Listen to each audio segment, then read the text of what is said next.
Hello guys, good morning, Welcome back to my YouTube channel. Today is Monday guys, July 20. So, maglilinis muna tayo bago tayo magkusina guys. So, tara na, samahan niyo ako. At habang naglilinis tayo guys, magkwentuhan muna tayo.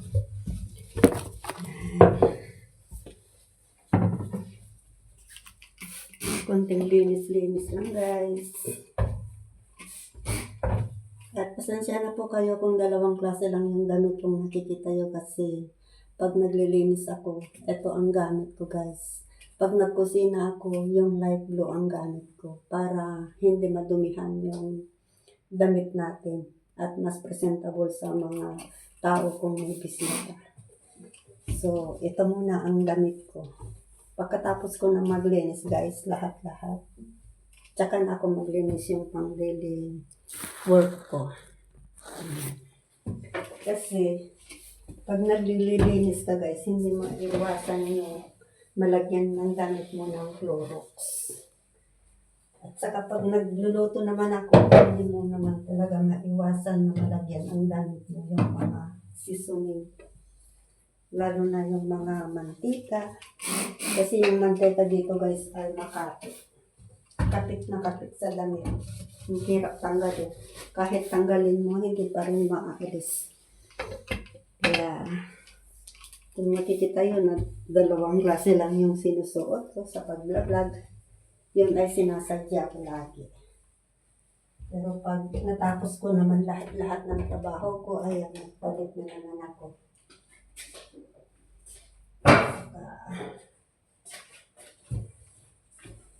Para pag may bisita guys, ay presentable ang ating damit. Ayan. Malinis naman, kasi lagi ko naman linilinis, kaya lang, double check lang. Double check lang ang mga banyo guys. Ang banyo dito ay malinis. Kahit kumain ka dito sa loob ng CR, okay? Kasi malinis naman. Yan guys. Kasi tsaka lang man magamit pag Friday. Yun talaga ang magagamit, pero hindi lahat ay magamit. Ito ang TV nila guys. Ang laki. Yan, pag may ganyan ka na TV sa Pilipinas, tuwang-tuwa ka no. Sabihin mo malaking bayaran sa kuryente.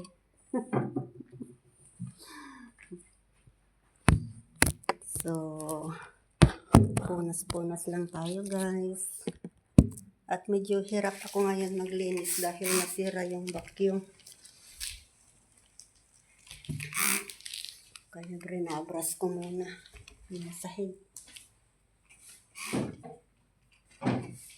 Guys. Malinis naman, kaya lang hindi mo maiwasan yung alikabok. Kunting linis lang.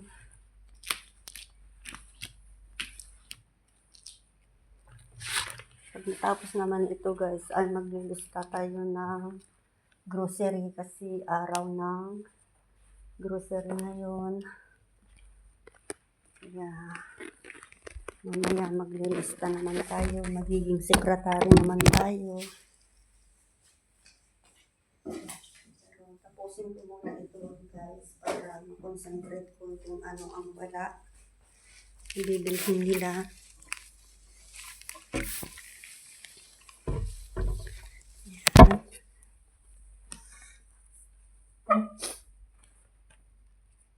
Habang naglilinis ako guys, sinalang ko na din yung labahan ko. Pag natapos ng labahan, dryer, then plancha ulit. Pagkatapos yan, pahinga. Tapos magluluto na tayo ng pagkain natin. Yan lang po guys ang daily activities ko dito sa bahay na to. Pagtulog sila, doon ko mag-ano ng trabaho. Sinatsambahan ko pagtulog sila. Tapos pag gising na sila, utos dito, utos diyan. Ganyan. Kaya sinasamantala ko guys ang trabaho ko habang sila ay tulog. So magmap na tayo guys. Konting map lang kasi everyday ko naman minamap ito. I-map lang konti. Yes.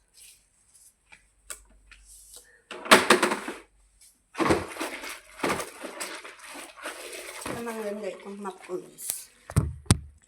May tubig siya. Mahal ko. 250 dirham. Pag Pilipinas na ito mahigit 2,000. Abuti na siyang 3,000.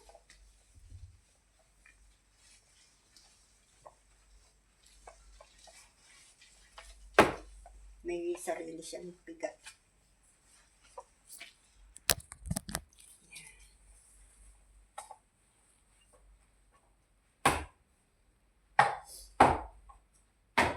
Ganito ang buhay ng OFW guys, katulong sa ibang bansa. Pero okay naman, kahit pagod, makain mo man lahat kung anong gusto mo. Makaluto ka naman kung anong gusto mo. Hindi katulad yung iba dyan na bawal magluto, ganun guys. Dito hindi. Kung gisawa ka magluto.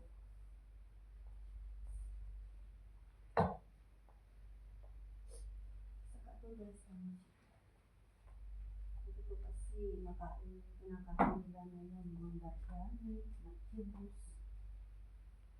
Hindi ako kumakain. Kaya nagluluto rin ako ng pagkain ko. Vegetable, fish, itlog, ganyan. Ang kinakain ko. Sa awa ng Diyos, hindi man ako sakitin. Kung may sakit man ako, sakit lang sa ulo. Ganun, sakit sa katawan. Siyempre, natural lang guys. Sumakit ang ating katawan kasi nagtrabaho tayo. Pero pag nakainom naman ako ng gamot, okay na. Ganun na ako. Ang trabaho. Parang bahay na. Inyong ginagawa.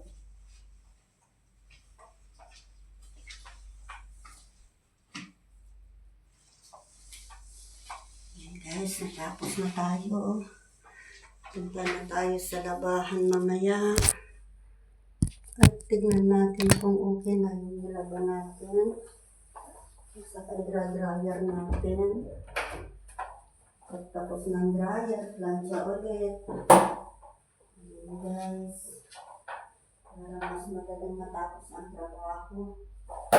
Ako kasi pag ako nagtrabaho, hindi ko sinasayang yung oras. Lahat ng part ng oras. At ito lang naman ang libangan ko. Mag-YouTube. Manood ng YouTube. Ganun lang guys. Halos tapos na tayo maglinis guys. Maglalambing lang po ako sa inyo na please lang po paki-share at paki-pindot na rin po ang bell button para lahat ng videos ko ay mapapanood nyo guys. At isang like na rin guys para naman madagdag po. Yun lang po. God bless and bye-bye sa inyong lahat. Bye-bye.